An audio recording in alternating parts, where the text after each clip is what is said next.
I knew it was going to be a challenge switching over because, we're so sold on the technology currently in the market.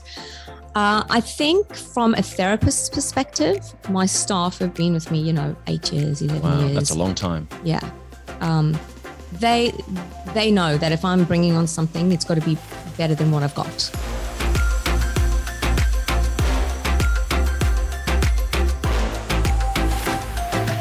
From a business perspective, and I'm not sure how many therapists you've got working for you, obviously people get used to a certain type of technology and then you're introducing something new. So from a business owner's perspective, how have you managed that process? Because I'm sure there's a lot of people listening going, that sounds great, but the whole concept of changing technology, retraining staff, getting them to adopt new habits. How have you done that? And I guess, what have you seen from a benefit, like that's benefited your business in terms of, I guess, things like safety, less complications, being able to treat a wider variety of clients and not have to worry about some of the traditional contraindications? Are you able to sort of speak on that a little bit? Yeah. So again, I knew it was going to be a challenge switching over because, we're so sold on the technology currently in the market. I think from a therapist's perspective, my staff have been with me, 8 years, 11 years. That's a long time. Yeah. They know that if I'm bringing on something, it's got to be better than what I've got. Otherwise, what's the point? So, I think with the therapist, I said to him, the fact that we remove all that manual morning, setting up of all the consumables that you require for the technology, that's eliminated as well. Not having to wait for the machine to warm up, that's another bonus.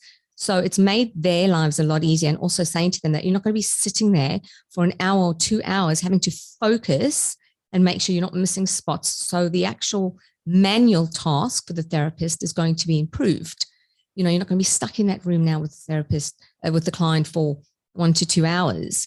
And you're not going to have to deal with trying to also assist that client with the pain levels that they're going through as well. So the therapists were absolutely thrilled and excited that they were going to be using something that for them was going to be easier to use, less manual setup time. If a client, you're in your lunch break and somebody wants to come in, you don't have to turn on the machine and wait for the machine to warm up. So there were a lot of added benefits with that. From a client's perspective, it was finding a way, again, because my clients have been so loyal to me for so many years, again, they probably trust me as well. So it was having them come in, explain the technology, saying to them that obviously this is something that's going to be faster, more comfortable, more effective, that now you can come to me with your fake tan on that I used to complain to you about and say, go back and come back to me in 2 weeks. You can come, you can have a tan. You don't have to stop your treatments during summer. Also, the no risk burn factor is huge, absolutely huge. So that having the confidence knowing that it is very unlikely that a therapist is going to accidentally burn a client, and being able to reassure the client that it's going to be safer for them.